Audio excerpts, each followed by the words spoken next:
शंका नाहीये। पुढचा प्रश्न मुंबईवरून आपल्याला महेश बाळ सराफ विचारतात की माझा व्यवसाय कधी वाढेल, मी पूर्ण कर्जमुक्त कधी होईल, कृपया मार्गदर्शन करा। सगळ्यात महत्त्वाची गोष्ट अशी आहे महेशजी की तुमची पत्रिका अतिशय चांगली आहे, जी खास करून तुमच्या भाग्याला आणि लाभासाठी तर अत्यंत सुंदर आहे। असं असताना सुद्धा तुम्ही हे रडत असाल तर मोठं आश्चर्य आहे। ठीक आहे, व्यवसायाला कदाचित मध्यंतरीच्या 1.5 वर्षामध्ये आपल्याला धक्का बसला असेल, धोका झाला असेल, त्रास झाला असेल, कर्ज वाढलं असेल, सगळं मान्य आहे। पण याच व्यवसायाच्या माध्यमातून समस्त सगळं कर्जमुक्त आपण होणार, यात कोणतीही शंका नाही आहे। एकदा वैयक्तिक मार्गदर्शनाची मात्र तुम्हाला गरज आहे। पुढचा प्रश्न आपल्याला विचारलेला आहे तो निलेश मोरे खोपोली रायगडवरून विचारतात आहे की माझा घटस्फोट झालेला आहे, माझं दुसरं लग्न कधी होईल, आजपर्यंत अनेक क्षेत्रामध्ये काम केलं आहे पण कोणत्याच क्षेत्रात यश आलेलं नाही, तर मला कोणत्या क्षेत्रात यश मिळेल, असा त्यांचा प्रश्न आहे। सगळ्यात महत्त्वाची गोष्ट निलेश अशी आहे की तुम्हाला नजर लागलेली आहे, आईकडून पहिल्यांदा नजर उतरवून घ्या, ही पहिली गोष्ट। दुसरा महत्त्वाचा विषय असा आहे की खरं तर तुमच्या पत्रिकेमध्ये अत्यंत सुंदर असा योग आहे। पत्रिकेत उच्चेचा रवी तुमच्या पत्नीस्थानामध्ये, पण पत्नीचा अधिपती मंगळ मात्र शनीबरोबर व्ययस्थानात बसलेला आहे आणि पत्नीस्थानावर गुरुची दृष्टी आहे। या सगळ्या गोष्टींचा एकत्रित साकल्याने जर विचार केला तर मात्र दुसरा विवाह तुमच्यासाठी फायद्याचा ठरू शकतो, यात शंका नाही आहे। घरापासून जी आहे ती व्यक्ती पूर्व दक्षिण दिशेकडची आहे, फार्मास्युटिकल, इलेक्ट्रिक, इलेक्ट्रॉनिक, सिव्हिल क्षेत्राशी निगडीत असणारी व्यक्ती आहे, पूर्व परिचित असणारी व्यक्ती आणि विवाह निश्चितीचा कालावधी फेब्रुवारी 2023 ते मे 2023 पर्यंतचा आहे। दुसरा प्रश्न तुमचा असा आहे की अनेक क्षेत्रात काम केलं, कोणत्याच क्षेत्रात यश आलं नाही, ते यश न येण्याचं एकमेव कारणच हे जे तुम्हीच तुमचं उत्तर दिलेलं आहे। अनेक क्षेत्रात काम केलं, एक क्षेत्र धरून नाही ठेवता आलं कधी। सगळ्यात मोठी अडचणच तुमची ती आहे की तुमच्या धरसोड वृत्तीमुळे तुम्हाला यश नाही आलं कधी पण। हे नको नको ते करू, ते करून बघू नाही, हे करून बघू, याच्याने यश मिळत नसतं महाशय।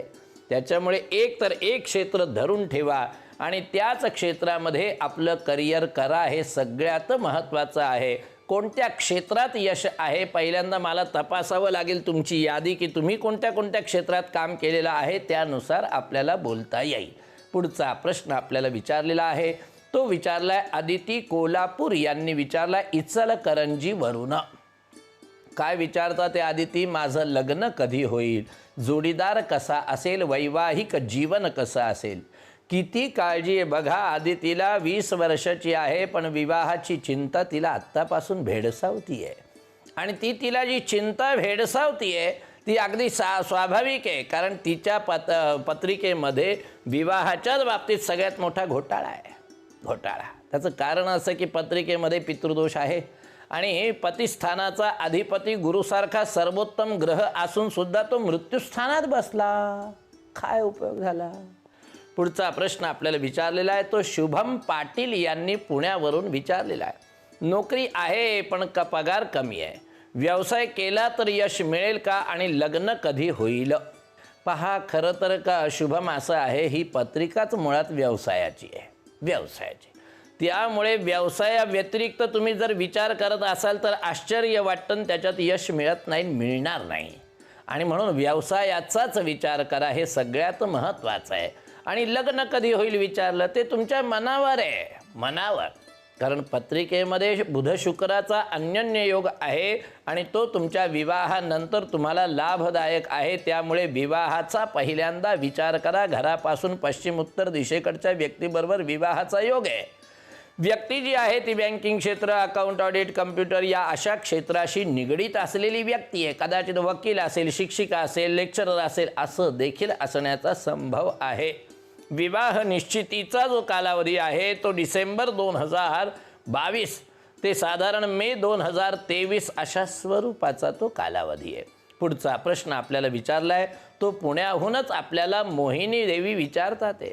काय विचारतात आहे की कर्जमुक्ती कधी होणार, चांगली नोकरी कधी मिळणार, व्यवसायात यश आहे का, लग्नाला 24 वर्ष होऊन सुद्धा वैवाहिक जीवन सुखी नाही आहे, यावर उपाय सांगा।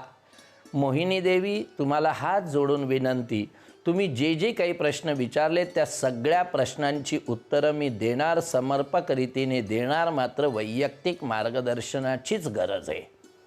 त्याचं कारण असं आहे की विवाहाच्या बाबतीत असो, व्यवसायाच्या बाबतीत असो, तुमच्या सौख्याच्या बाबतीत असो, तुम्हाला कुठेतरी एक समाधानाची गोष्ट असो, एकही गोष्ट जीवनात तुम्हाला मनाजोगती मिळाली नाही, जर नाही तर मग मात्र तुम्हाला अशा पद्धतीने 2 वाक्यात उत्तर देण्यापेक्षा वैयक्तिक तुमच्याशी मी बोलणं जास्त योग्य समजतो. पुढचा प्रश्न आपल्याला विचारलेला आहे, तो पुढचा प्रश्न आहे श्रुती बारगजे यांनी सोलापूरवरून विचारलेला आहे. मी सरकारी नोकरीसाठी प्रयत्न करते आहे पण यश मिळत नाही आहे. सरकारी नोकरी कधी लागेल, माझं लग्न कधी आणि कोणत्या दिशेला होईल, कोणत्या रत्न त्यांनी वापरावं. पहा, सगळ्यात महत्त्वाची गोष्ट अशी की माझं असं मत आहे श्रुती की तुमच्या पत्रिकेप्रमाणे जर विचार केला तर सरकारी नोकरी लागण्यासाठी तुम्हाला अजूनही प्रयत्नांची पराकाष्ठा करावी लागेल. हा एक विषय. दुसरा विषय विवाहाच्या बाबतीमध्ये, तो मात्र अतिशय उत्तम आहे पण तुमच्या पत्रिकेत मंगळ दोष आहे, त्याचं पहिल्यांदा निरसन करून घ्या. तिसरी महत्त्वाची गोष्ट अशी की विवाहानंतरचं तुमचं जीवन हे अत्यंत सौख्यकारक असं असेल यात शंकाच नाही आहे. रत्न कोणतं वापरावं असं जे तुम्ही विचारताय तर माझी इच्छा मनोमन अशी आहे की तुम्ही रवीचं माणिक रत्न, मंगळाचं पोवळा रत्न हे 2 रत्न अवश्य धारण करावे. आणि त्याचप्रमाणे लग्न कधी होईल असं जे तुम्ही विचारताय ते तुमच्या मनावर आहे. 2022च्या शेवटी किंवा 2023च्या आरंभाला अशा पद्धतीने तुमच्या विवाह निश्चितीचा कालावधी म्हणता येईल. मंडळी, अशाच पद्धतीने प्रश्नमंजुषा कार्यक्रमामध्ये आपले प्रश्न पाठवत चला, त्या सगळ्यांची उत्तरं मी अवश्य रीतीने देणार आहे. उद्याच्या भागामध्ये पुढच्या प्रश्नांचा आपण विचार करणार आहोत.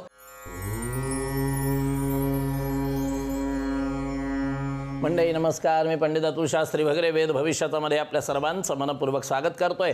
आज शके 1944 शुभ कृत संवत्सर, रविवार दिनांक 4 सप्टेंबर 2022. मंडळी, आपल्या सर्वांना कल्पना आहे की आज आपण प्रत्येक राशीचं थोडक्यात साप्ताहिक भविष्य बघत असतो. तर आरंभ करूया राशीचक्रातल्या पहिल्या राशीपासून. मेष राशी. मेष राशीच्या मंडळींना हा सप्ताह कसा, मोठी उत्सुकता वाटत असली पाहिजे आणि ती वाटणं स्वाभाविक आहे. या सप्ताहाची विशेषता अशी आहे मंडळी की सप्ताहाचा आरंभ फक्त थोडासा जपायचा आहे. कशाच्या बाबतीमध्ये? प्रकृतीच्या बाबतीमध्ये, पैशाच्या बाबतीमध्ये, व्यवहारांच्या बाबतीमध्ये, काही ना काहीतरी करार मदारांच्या बाबतीमध्ये, साक्षीदार जामीनदार होण्याच्या बाबतीमध्ये. या बाबतीत जर